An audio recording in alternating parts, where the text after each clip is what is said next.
नमस्कार, आप देख रहे हैं जेड न्यूज। आइए रुक करते हैं आज की ताजा तरीन बड़ी खबरों की ओर। जीरकपुर पंजाब में आतंकवाद के काले दौर के दौरान मारे गए करीब 35,000 हिंदुओं के परिवारों को न्याय, मुआवजा और उचित सहायता देने की मांग को लेकर शिवसेना हिंदुस्तान की ओर से 30 अगस्त को मोहाली में त्रिशूल मार्च निकाला जाएगा। मार्च में पंजाब भर से विभिन्न हिंदू संगठनों के नेता और बड़ी संख्या में लोग शामिल होंगे। यह जानकारी शिवसेना हिंदुस्तान के राष्ट्रीय अध्यक्ष रोहित शर्मा ने जीरकपुर प्रेस क्लब में आयोजित प्रेस कॉन्फ्रेंस के दौरान दी। उन्होंने कहा कि शिवसेना हिंदुस्तान हिंदुओं के अधिकारों की रक्षा के लिए मजबूती से खड़ी है और आगे भी संघर्ष करती रहेगी। प्रेस कॉन्फ्रेंस में शिवसेना हिंदुस्तान के राष्ट्रीय अध्यक्ष पवन कुमार गुप्ता, श्री हिंदू तख्त भारत प्रमुख ब्रह्मानंद जी महाराज, हिंदू तख्त के राष्ट्रीय प्रवक्ता अशोक तिवारी, राष्ट्रीय महिला विंग अध्यक्ष प्रदीप कौर सिंधु, श्री हिंदू तख्त प्रचारक राजीव सिंह राजपूत तथा गौसेवा दंगल पंजाब एवं हिंदू तख्त पंजाब के प्रमुख प्रचारक राजन राजा सहित विभिन्न संगठनों के नेता मौजूद रहे। राष्ट्रीय प्रवक्ता अशोक तिवारी ने कहा कि पंजाब में आतंकवाद के दौर में हजारों हिंदू परिवारों ने अपने परिजनों को खोया। इससे प्रभावित परिवारों को 1984 के दंगा पीड़ितों की तर्ज पर मुआवजा, सहायता और न्याय मिलना चाहिए। उन्होंने कहा कि शिवसेना हिंदुस्तान वर्ष 2003 से इस मुद्दे को लगातार उठाती आ रही है। उनके अनुसार कैप्टन अमरिंदर सिंह सरकार के कार्यकाल में संगठन के प्रयासों के बाद कैबिनेट ने आतंकवाद प्रभावित हिंदुओं के लिए करीब 781 करोड़ रुपए के मुआवजा पैकेज को मंजूरी दी थी। इस संबंध में केंद्र सरकार को भी प्रस्ताव भेजा गया था, लेकिन कई वर्ष बीत जाने के बावजूद प्रभावित परिवारों को इसका लाभ नहीं मिला। हिंदू संगठनों ने केंद्र और पंजाब सरकार से लंबित मुआवजा पैकेज को जल्द लागू करने तथा आतंकवाद प्रभावित हिंदू परिवारों को उचित राहत देने की मांग की है। इस दौरान सरकार के समक्ष 11 प्रमुख मांगे भी रखी जाएगी। वक्ताओं ने चेतावनी दी है कि यदि आतंकवाद प्रभावित हिंदू परिवारों की लंबे समय से लंबित मांगों को जल्द पूरा नहीं किया गया तो आगामी चुनावों में सरकार को इसकी राजनीतिक परिणाम भुगतने पड़ सकते हैं। परमजीत सिंह की रिपोर्ट। शांतिपूर्वक प्रयास होगा, हम प्रयास करेंगे, लेकिन विगत दिनों जिस प्रकार से प्रदर्शन हुए दूसरे समुदाय की ओर से, जिस तरह से उन्होंने हथियार बंद हमला किया, वो हमारा कोई उस प्रकार का उद्देश्य नहीं है। अगर सरकार या सरकार का प्रशासन रोकेगा, शांतिपूर्वक हमारा विरोध होगा, वहीं बैठ के विरोध करेंगे और आगे से जो सरकार के प्रतिनिधि आएंगे उनसे वार्ता करेंगे। त्रिशूल यात्रा की कहां से कहां तक रही थी? हमने पहले फेज में पंजाब के विभिन्न जिलों में त्रिशूल मार्च निकाले और वहां निकाल करके डीसी के माध्यम से मुख्यमंत्री जी को ज्ञापन दिए गए थे। और ये जो त्रिशूल मार्च है मोहाली के 6 फेज से शुरू होगा और चंडीगढ़ के सीमा से होते हुए प्रवेश करेगा। आगे जो पंजाब पुलिस या चंडीगढ़ प्रशासन, चंडीगढ़ पुलिस की रणनीति होगी, उनके अनुसार शिवसेना हिंदुस्तान, तमाम हिंदू संगठन, संत समाज मौके के हिसाब से फैसला करेंगे। पर जो भी हमारा प्रयास होगा वो शांतमय ढंग से। समय क्या होगा इसका?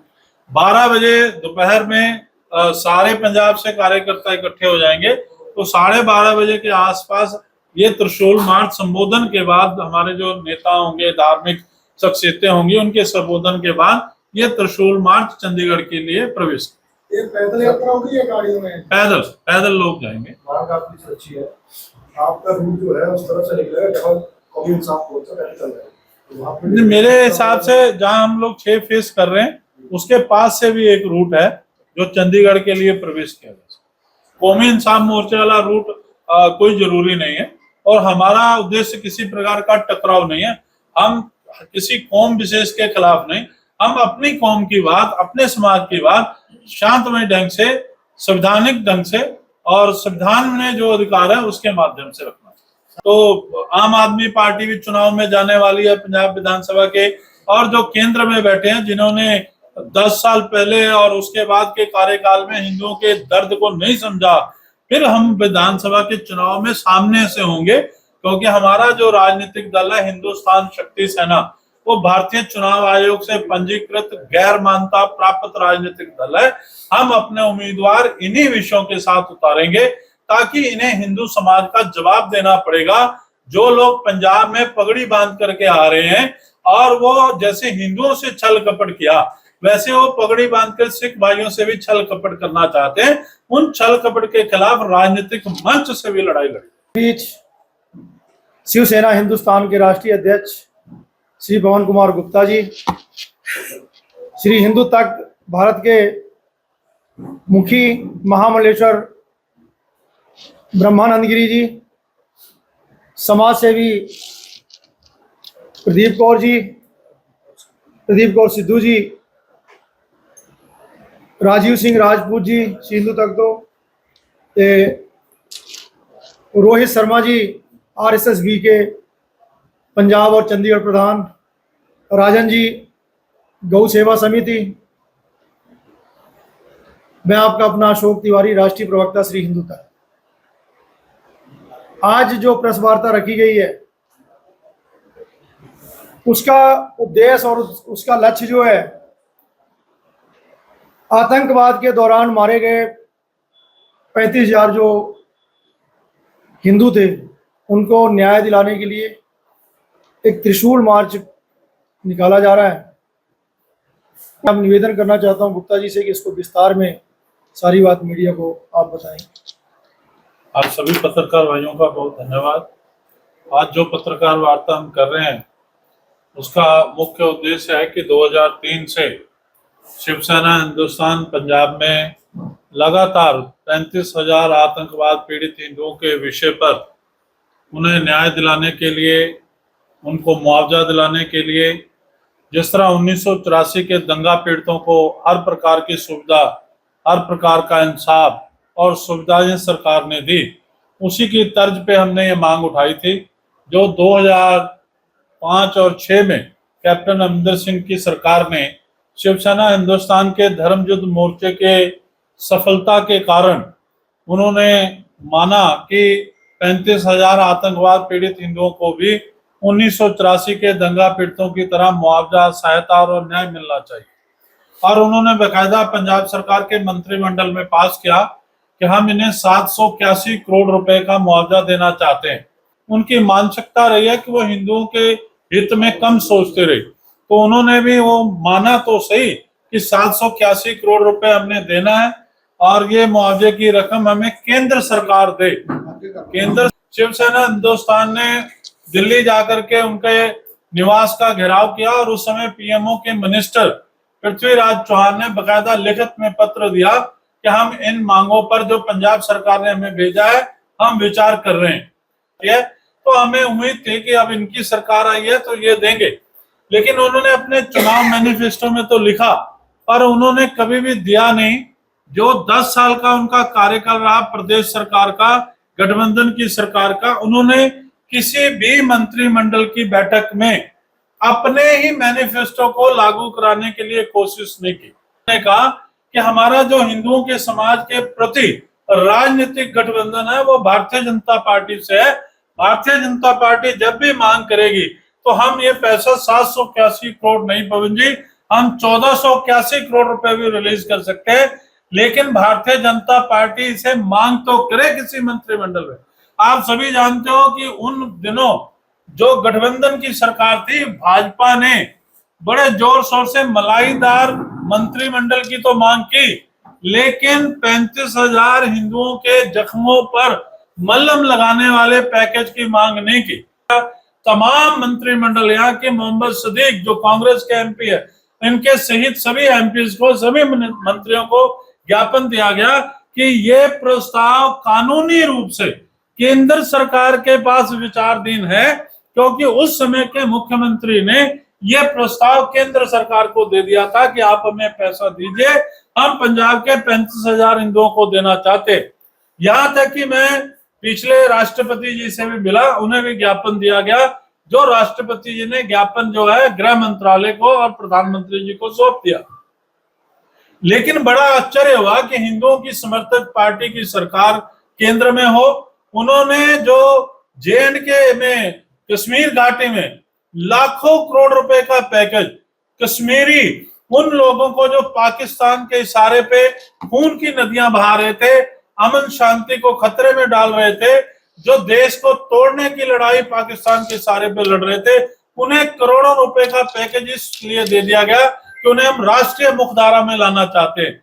लेकिन जो राष्ट्रीय मुखधारा को बचाने की लड़ाई पंजाब के हिंदुओं ने, सिखों ने, पुलिस के कर्मचारियों ने लड़ी, छातियों पे गोली खाई, वंदे मातरम के नारे के साथ आतंकवाद के खिलाफ लड़ाई लड़ा, तिरंगे के लिए पूरी लड़ाई लड़ी, उनके जख्मों पर एक छोटी सी रकम जो पंजाब सरकार ने मंजूर की थी, वो भाजपा की केंद्र सरकार वर्तमान में मोदी जी की सरकार ने भी उसमें से 1 रुपए फूटी कौड़ी भी पंजाब के 45% हिंदू समाज को और उन सिख भाइयों को जिन्होंने हिंदुओं से भी बढ़ के लड़ाई लड़ी, उनके लिए मुआवजा देना जरूरी नहीं समझा।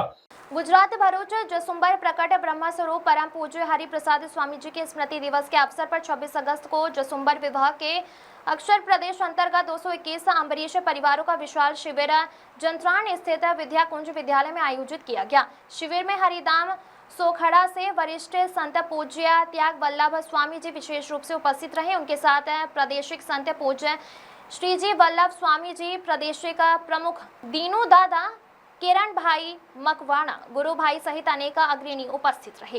कार्यक्रम के दौरान संतों ने हरिप्रसाद स्वामी जी के जीवन मूल्यों, सत्संग एवं सेवा के संबंध में प्रेरणादायी मार्गदर्शन दिया। बड़ी संख्या में उपस्थित अम्बरीश परिवारों एवं हरिभक्तों ने सत्संग सभा का लाभ लिया और भक्तिमय वातावरण में स्मृति दिवस मनाया। जीत सिंह चौहान की रिपोर्ट।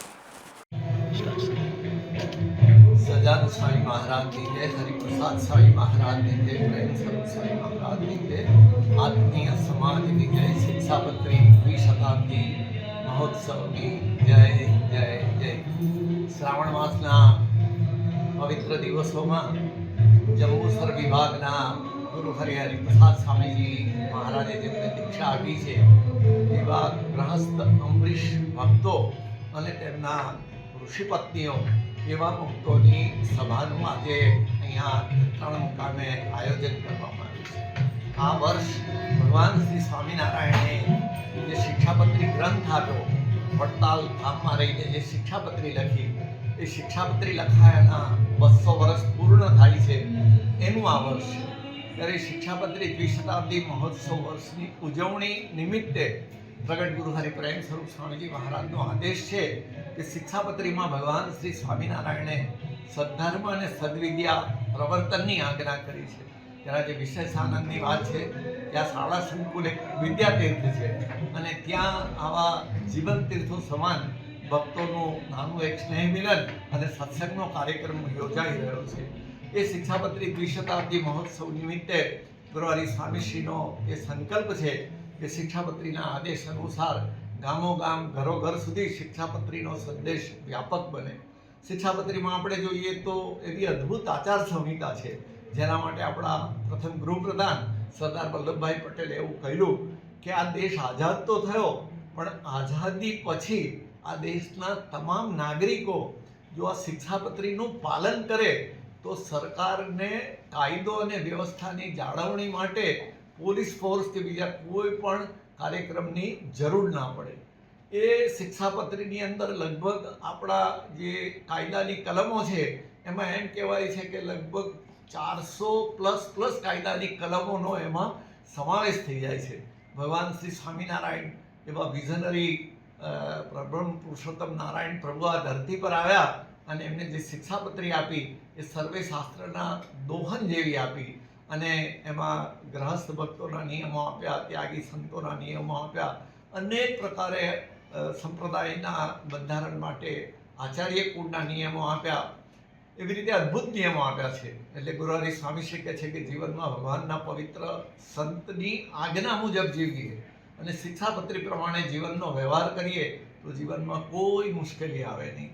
ત્યારે શ્રાવણ માસના આ પવિત્ર દિવસે આપણે એમ કહી શકીએ કે રક્ષાબંધનનો પવિત્ર ઉત્સવ આવી રહ્યો છે, એની પૂર્વ સંધ્યા જેવા દિવસે જંત્રાણ ગામની આ પવિત્ર ધરતી ઉપર જ્યાં ભગવાનના એવા પવિત્ર સંતોના અનેકવાર પગલાં થયા છે, આ વિદ્યાતીર્થ એવું છે કે જ્યાં પણ પગલાં થયા છે એવી પવિત્ર તીર્થદૂપ ધરામાં શ્રી ઠાકોરજી તથા ગુરુદેવ ગુરુ હરિ હરિપ્રસાદ સ્વામીજી મહારાજ અને પ્રગટ ગુરુ હરિ પ્રેમ સ્વરૂપ સ્વામીજી મહારાજના શ્રી ચરણોમાં અંતરથી એટલી જ પ્રાર્થના કરીએ।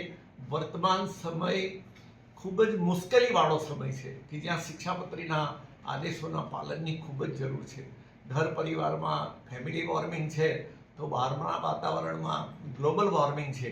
એવી પરિસ્થિતિમાં જો કોઈ બચાવી શકે તો આ નિયમ એનું પાલન જ આપણને બચાવી શકે એમ છે। તો સૌને એ નિયમ પાળવા માટે જાગૃતતા આવે અને નિયમ પાલન કરીને સૌ સુખિયા થાય એક પ્રભુ ચરણે ગુરુ હરિચરણે અંતની પ્રાર્થના સાથે સૌને જય સ્વામિનારાયણ। खबर खरगोन से है, जहां नशे के खिलाफ खरगोन पुलिस द्वारा चलाए जा रहे ऑपरेशन प्रहार के तहत पुलिस को बड़ी सफलता मिली है।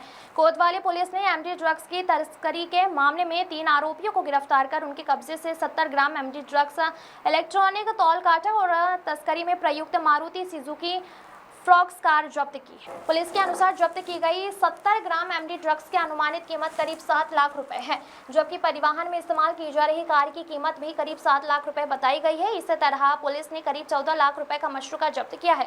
पुलिस को 25 अगस्त को मुखबिर से सूचना मिली थी कि कुछ लोग कार से अवैध मादक पदार्थ लेकर भुसावल चित्तौड़गढ़ बाईपास मार्ग से गुजरने वाले हैं। सूचना को गंभीरता से लेते हुए कोतवाली पुलिस टीम ने जामली स्थित खाटू श्याम मंदिर के पास घेराबंदी की। पुलिस ने मौके से तनवीर निवासी अमन नगर खरगोन, शहनवाज उर्फ शानू निवासी खंडवा हाल मुकामा मुल्लानवाड़ी खरगोन और आफिस निवासी आजाद नगर इंदौर को गिरफ्तार किया है। तीनों आरोपियों के खिलाफ कोतवाली थाने में एनडीपीएस एक्ट की धारा 8/22 के तहत प्रकरण दर्ज किया गया है। पुलिस अब आरोपियों से पूछताछ कर यह पता लगाने में जुटी है कि एमडी ड्रग्स उन्हें कहां से मिली थी और इसकी सप्लाई किसे की जानी थी। पुलिस तस्करी ने पूरे नेटवर्क की जानकारी जुटा रही है। पूछताछ के आधार पर अन्य सप्लायरों और अन्य अवैध कारोबार से जुड़े लोगों तक पहुंचने की कोशिश की जा रही है। पुलिस का कहना है कि नशे के अवैध कारोबार के खिलाफ आगे की कार्रवाई जारी रहेगी। शांतिलाल कनाड़े की रिपोर्ट। सूचना प्राप्त हुई थी कि कसरावत तरफ से एक वाइट कलर की कार है जिसमें मादक पदार्थ हो सकता है। सूचना पर से बाईपास पर चेकिंग की गई और उसी चेकिंग के दौरान एक गाड़ी में से अवैध मादक पदार्थ कुछ सफ़ेद पाउडर जैसा बरामद हुआ। पूछताछ पर से आरोपियों से ये जानकारी प्राप्त हुई कि ये एमडी ड्रग्स है जो कि नीमच ज़िले से ये लोग खरीद के लाए हैं और महाराष्ट्र में सप्लाई करने का प्लान था। 3 आरोपियों की गिरफ्तारी मामले में हुई है। 3 में से 2 के आपराधिक रिकॉर्ड भी है, एक के ऊपर 9 और एक के ऊपर 2 अपराध पहले से दर्ज हैं। आरोपियों से कड़ाई से पूछताछ की जा रही है। पुलिस रिमांड लिया गया है और एक टीम नीमच जिले के लिए रवाना की गई है। ट्राई करिए। अच्छा राजेश मसाले। अब से क्या? अरे हटा, कभी हटा। पेट सफा खा, पलंग पे लेट के सो जा। अंकल हो या आंटी, पेट की बजेगी सुबह घंटी। ट्रिंग ट्रिंग तुरंत खा के कंडीशन पलट ले। कब को बोल कटले फुटले वटले निकल ले, समझा क्या? पेट सफा 16 खास आयुर्वेदिक जड़ी बूटियों से बनेला है जो पहली रात से ये असर दिखाता है। पेट सफा हर रोग दफा, समझा क्या?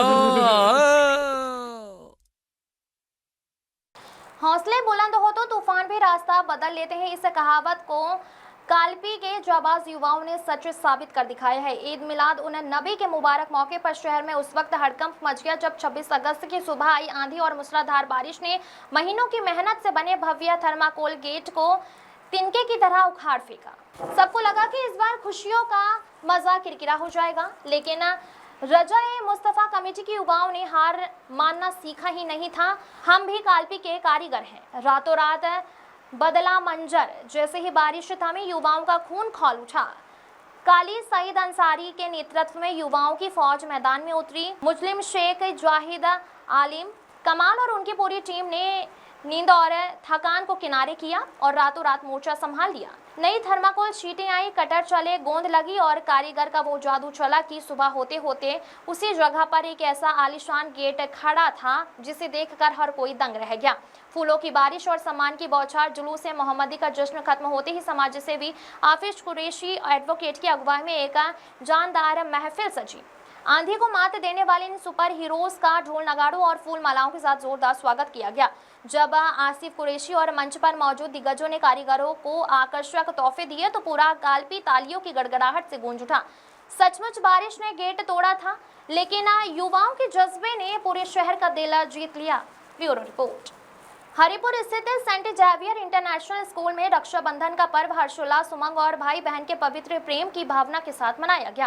कार्यक्रम में विद्यालय के नन्हे मुन्ने विद्यार्थियों ने उत्साहपूर्वक भाग लिया। इस अवसर पर छात्राओं ने अपने भाइयों की गलाई पर राखी बांधी और उन्हें मिठाई खिलाकर रक्षाबंधन की शुभकामनाएं दी। वहीं विद्यालय के नन्हे मुन्ने बच्चों ने उप जिलाधिकारी लालगंज के क्षेत्र अधिकारी तथा थाना प्रभारी प्रमोद कुमार को भी राखी बांधकर रक्षाबंधन पर्व की खुशियां साझा की। अधिकारियों ने बच्चों का उत्साहवर्धन करते हुए उन्हें स्नेह और आशीर्वाद दिया। बच्चों की मनमोहक प्रस्तुतियों और उत्साह ने समारोह में 4 चांद लगा दिए। विद्यालय परिसर में रक्षाबंधन की खुशियां देखते ही बन रही थी। कार्यक्रम में प्रबंध निदेशक श्री प्रशांत चंद्र जायसवाल, अकेडमिक निदेशक श्री देवेंद्र झा, प्रबंधक करुणेश सिंह एवं प्रधान आचार्य डॉक्टर अविनाश कुमार सहित शिक्षकगण और विद्यार्थी उपस्थित रहे। प्रधानाचार्य डॉक्टर अविनाश कुमार ने विद्यार्थियों को रक्षाबंधन पर्व के महत्व से अवगत कराते हुए कहा कि यह पर्व भाई बहन के प्रेम, विश्वास और आपसी सुरक्षा के संकल्प का प्रतीक है। उन्होंने कहा कि रिश्तों में प्रति प्रेम के साथ साथ अपने कर्तव्यों और जिम्मेदारियों को समझना भी आवश्यक है। विद्यालय परिवार की ओर से सभी विद्यार्थियों को रक्षाबंधन पर्व की शुभकामनाएं दी गई।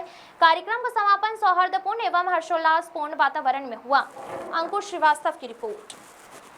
उन्नाव के राजकीय बालिका इंटर कॉलेज पीएमश्री विद्यालय मोती नगर में महिला सुरक्षा, सशक्तिकरण और साइबर अपराध के प्रति जागरूकता के लिए मिशन शक्ति साइबर संगोष्ठी आयोजित की गई। कार्यक्रम में क्षेत्राधिकारी नगर विनी सिंह ने छात्राओं से संवाद कर उनकी समस्याएं सुनी और उन्हें सुरक्षा का भरोसा दिलाया। उन्होंने मिशन शक्ति केंद्र, हेल्पलाइन और हेल्प डेस्क की जानकारी देते हुए कहा कि किसी भी परेशानी में छात्राएं बिना संकोच पुलिस से संपर्क कर विद्यालय की प्रधान आचार्य किरण भारती ने क्षेत्राधिकारी नगर विनी सिंह को रक्षाबंधन पर्व की हार्दिक शुभकामनाएं दी। छात्राओं ने विनी सिंह का स्वागत करते हुए उन्हें राखी बांधी और मिठाई खिलाई। इसके साथ ही मौजूद पुलिस कर्मियों का तिलक कर उन्हें राखी भी बांधी गई। छात्राओं से सहज संवाद और उनकी समस्याएं गंभीरता से सुनने पर क्षेत्र अधिकारी नगर की सराहना की गई। संगोष्ठी में छात्राओं को साइबर पीछा करना, फर्जी social media profile, AI deepfake, sextortion, photo के जरिए ब्लैकमेलिंग, साइबर उत्पीड़न और ऑनलाइन गेमिंग से जुड़े खतरों के प्रति जागरूक किया गया। छात्राओं को सोशल मीडिया पर निजी जानकारी गोपनीय रखने, अपनी लोकेशन साझा न करने और किसी साइबर अपराध की स्थिति में डिजिटल साक्ष्य सुरक्षित रखने की सलाह दी गई है। कार्यक्रम में महिला थाना प्रभारी रेखा सिंह, मिशन शक्ति प्रभारी संतोष कुमारी, डॉक्टर आशीष श्रीवास्तव सहित मिशन शक्ति और साइबर टीम के अधिकारी और कर्मचारी मौजूद रहे। राम शंकर वर्मा की रिपोर्ट। हम हमारे विद्यालय में उपस्थित CO मैडम श्रीमती विनी सिंह जी और महिला थाना प्रभारी SHO श्रीमती रेखा सिंह जी और इसके अलावा यहाँ पर जो मिशन शक्ति प्रभारी थी संतोष जी और डॉक्टर आशीष जी विद्यालय में और उनकी सभी टीम के सभी सदस्य यहाँ पर हमारे विद्यालय में उपस्थित हुए हैं, जिसके लिए मैं उन सभी का धन्यवाद देती हूँ। बहुत बहुत उनको रक्षाबंधन की शुभकामनाएं देती हूँ। साथ ही मैं ये भी आपको बताना चाहती हूँ कि आज मेरे विद्यालय में मिशन शक्ति से संबंधित कार्यक्रम महिला थाना के द्वारा कराया गया। वहाँ पर जो भी कर्मचारी यहाँ पर उपस्थित हुए हैं, उन्होंने सभी लोगों ने हमारे बच्चों को महिला जागरूकता से संबंधित मिशन शक्ति के द्वारा एक कार्यक्रम आयोजित करके जागरूक किया। और साथ ही यह भी मैं बताना चाहती हूँ कि आज साइबर क्राइम से संबंधित कार्यक्रम भी विद्यालय में कराया गया। बच्चों को सभी प्रकार की जो साइबर क्राइम से संबंधित जानकारी दी गई। बच्चे घर में भी जो है क्राइम होते रहते हैं, जिसके विषय में भी जानकारी दी। भले वो उनके रिश्तेदार होते हैं, कभी कभी वो भी क्राइम कर देते हैं किसी तरीके के, कभी छेड़छाड़ से संबंधित या इस तरह के क्राइम होते रहते हैं, जिससे बच्चे संकोच बस वो बताते नहीं है। बच्चे अपने माँ बाप से छिपाते हैं इस चीज को, माता पिता से छिपाते हैं। और साथ ही यह भी मैं बताना चाहती हूँ कि मैम ने इसकी जानकारी दी कि आप लोग क्राइम होता है तो उससे छुपाइए नहीं, उसे उजागर करिए, सभी के सामने रखिए। इस तरह की जानकारी हमारे इस कार्यक्रम में बच्चों को दी गई। निर्देशन में 26 तारीख से 31 तारीख तक 6 दिवसीय एक विशेष अभियान चला के जो हमारे सभी थानों पे मिशन शक्ति केंद्र पहले से संचालित हैं, उसको और ज्यादा विजिबल, रीचेबल, रेलिवेंट और रिस्पॉन्सिव बनाने की जो एक अभियान है वो हमने चलाया है। इसके चलते हम इस विद्यालय में आए हुए हैं, पीएमश्री विद्यालय में। इसमें महिलाओं, बच्चियों को बिठा के हम लोगों ने मिशन शक्ति केंद्र कैसे काम करता है, हर थाने पे ये कैसे आपकी सहायता कर सकता है और आप कैसे उस मिशन शक्ति केंद्र तक पहुंच सकते हैं, इस बारे में हमने जानकारी दी।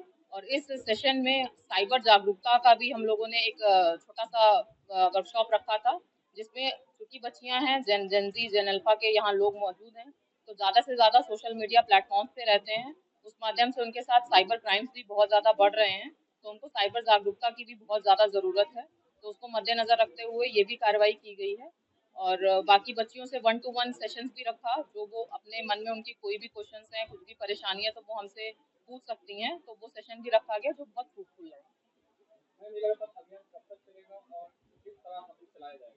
ये अभी जैसे आपने देखा कि ये meet your MSK, ask your MSK का एक अभियान 6 दिवसीय, मैंने पहले भी बताया, 26 तारीख से लेकर 31 तारीख तक ये एक 6 दिवसीय अभियान है, जिसमें मिशन शक्ति केंद्र को उसकी जन जागरूकता और जन संपर्क और बढ़ाने की योगदान हम लोगों के द्वारा दिया जा रहा है। सवर्ण समाज के लोगों ने यूजीसी के कथित काले कानून के विरोध में गुरुवार को रामलीला मैदान में जागरूकता रैली निकाली। रैली के माध्यम से लोगों को आरक्षण व्यवस्था और समाज के आर्थिक रूप से कमजोर वर्गों से जुड़े मुद्दों के प्रति जागरूक किया गया। प्रदर्शन का नेतृत्व कर रहे राजकुमार पांडे ने कहा कि आरक्षण व्यवस्था का लाभ वास्तविक रूप से जरूरतमंद और आर्थिक रूप से कमजोर लोगों तक पहुंचाना चाहिए। उन्होंने बाबा साहब डॉक्टर भीमराव अंबेडकर के विचारों का उल्लेख करते हुए कहा कि आरक्षण का उद्देश्य समाज के वंचित और कमजोर वर्गों के लोगों को आगे बढ़ने का अवसर देना था। वहीं ओम प्रकाश द्विवेदी ने आरोप लगाया कि वर्तमान व्यवस्था का लाभ सभी जरूरतमंद लोगों तक समान रूप से नहीं पहुंच पा रहा है। उन्होंने कहा कि ओबीसी, एससी और एसटी वर्गों में भी कई जातियां ऐसी हैं जिन्हें आरक्षण का अपेक्षित लाभ नहीं मिल पाता है, जबकि कुछ परिवार लगातार इसका लाभ उठा रहे हैं। उन्होंने आरक्षण व्यवस्था की समीक्षा करते हुए इसे आर्थिक आधार से जोड़ने की मांग की है। कहा कि ब्राह्मण, क्षत्रिय, श्रीवास्तव और वैश्य समाज सहित सवर्ण वर्ग के भी अनेक परिवार आर्थिक रूप से कमजोर हैं और उन्हें जीवन यापन में कठिनाइयों का सामना करना पड़ता है। प्रदर्शनकारियों ने शिक्षा और रोजगार के अवसरों की समानता सुनिश्चित करने की मांग उठाई है। इस दौरान सुजीत सिंह, ओम प्रकाश द्विवेदी, आशीष सिंह, कोतवाल सिंह, अभिमन्यु सिंह, रोहित सिंह, सोनू सिंह, सागर सिंह, मुन्नू सिंह सहित बड़ी संख्या में सवर्ण समाज के लोग मौजूद रहे। Bureau report. ओम प्रकाश द्विवेदी। आज आप लोगों के द्वारा ज्ञापन सौंपा गया है, इस मामले को लेकर है, क्या पूरा मामला? देखिए, आज जो है सवर्ण समाज ने जागरूकता अभियान के दौरान रामलीला मैदान अमेठी में मंच पर सभी को आह्वान किया है और ये पहला जो है बैठक थी, पहला कार्यक्रम था जन जागरण के लिए। और उसका मेन बिंदु ये है कि यूजीसी और आरक्षण, दो बिंदुओं को लेकर के समाज में जो असंतोष व्याप्त हुआ है, उसी संदर्भ में सवर्ण समाज आज एकत्रित हुआ है। अभी हम लोग आज श्री गणेश किए हैं और यूजीसी का विवरण में या आपके द्वारा बड़ा लंबा हो जाएगा, मैं यहाँ व्यक्त नहीं करूंगा, माइक मंच पे मैंने वो किया है। मेरा यही इतना कहना है सभी सवर्ण समाज के लोगों से कि सबके पास सोशल मीडिया का जमाना है, उसको खोल करके आप जो है और उसको पढ़ें। यूजीसी किसने मांग किया था, बिना मांग के यूजीसी में कैसे फेर बदल किया गया, यह सरकार की अपनी रणनीति और अपनी सोची हुई जो है, ये पहले से समाज को विकृत करने का, विकृत रूप देने का दूरदर्शी जो है भाव था, जिसको कि उसी जिस तरह से 300 धारा 370 में 12 चीजें और पास करा ली गई, वैसे यूजीसी लाया गया और उसमें जब सुप्रीम कोर्ट ने रोक कर दिया है, लेकिन अभी जो है एससी एसटी जैसे रोक किया था सुप्रीम कोर्ट ने और ये संविधान को लागू फिर कर दिए लाके पार्लियामेंट से, उसी तरह यूजीसी खत्म नहीं हुआ है। मेरा सवर्णों से अनुरोध है कि वो प्रधानमंत्री के द्वारा दिया गया जो स्टेटमेंट है उस पे न जाइए, सरकार आपको गुमराह कर रही है। आप जो है यूजीसी खत्म करने के लिए और आधार जो आरक्षण का है वो मात्र आर्थिक आधार हो, हर जाति में, हर धर्म में दबे कुचले लोग हैं, उन पे आरक्षण मिले, यही मेरा कहना है। धन्यवाद। महाराजपुर में बड़ा हादसा, घर के आंगन में धंसी जमीन, बोरवेल में गिरी 18 वर्षीय युवती। कानपुर के महाराजपुर थाना क्षेत्र के पुरवामेर गांव में बड़ा हादसा हुआ। रक्षाबंधन की तैयारियों में जुटी थी 18 वर्षीय यशी सविता, बाथरूम से निकलते ही आंगन में अचानक हुआ बड़ा गड्ढा। जमीन धंसने से देखते ही देखते बोरवेल में समा गई यशी। परिवारजनों के मुताबिक करीब 3 साल पहले घर के अंदर कराई गई थी बोरिंग सफल न होने पर बाहर कराई गई थी बोरिंग। हादसे की सूचना पर पुलिस मौके पर मौजूद, फायर ब्रिगेड को भी सूचना दे दी गई है। युवती को बाहर निकालने के लिए रेस्क्यू ऑपरेशन की तैयारी। मौके पर ग्रामीणों की भारी भीड़ जुटी। शुभम सिंह चंदेल की रिपोर्ट। जन कल्याण के संकल्प के साथ दंडवती यात्रा का आयोजन, धर्म और आस्था से जुड़ी एक अनूठी यात्रा ने लोगों का ध्यान खींचा है। जन कल्याण की भावना को लेकर द्वितीय दंडवती यात्रा बिहार का आयोजन किया गया। यात्रा का उद्देश्य धार्मिक आस्था के साथ जन कल्याण एवं समाज में सकारात्मक संदेश पहुंचाना बताया गया है। 237 किलोमीटर का कठिन सफर, श्रद्धा बनी ताकत। यात्रा का दंडवती यात्रा सुबाना से श्री खाटू श्याम धाम तक करीब 237 किलोमीटर की दूरी तय करने के संकल्प के साथ आयोजित की गई। लंबी दूरी और कठिन यात्रा के बावजूद श्रद्धालुओं में उत्साह और आस्था का माहौल देखने को मिला। श्री श्याम और बाबा बजरंगबली के जयकारों से गूंजा माहौल। यात्रा के प्रचार प्रसार के लिए लगाए गए बैनर पर जय श्री राम और जय बजरंगबली जैसे धार्मिक उद्घोष लिखे गए। साथ ही भगवान से सभी के सुख, निरोगी और कल्याणमय जीवन की कामना की गई है। 5 जुलाई से शुरू होने का उल्लेख बैनर पर यात्रा की तिथि 5 जुलाई 2026 से प्रभु इच्छा तक अंकित है। यात्रा से जुड़े श्रद्धालुओं की ओर से इसे धार्मिक आस्था और जन कल्याण की भावना से जुड़ा विशेष आयोजन बताया गया है। श्रद्धा के साथ सेवा का संदेश। दंडवती यात्रा केवल धार्मिक आस्था का प्रतीक ही नहीं बल्कि सेवा, संकल्प और समाज कल्याण का संदेश देती नजर आ रही है। इतनी लंबी दूरी की यात्रा के संकल्प ने श्रद्धालुओं के बीच विशेष उत्सुकता पैदा की है।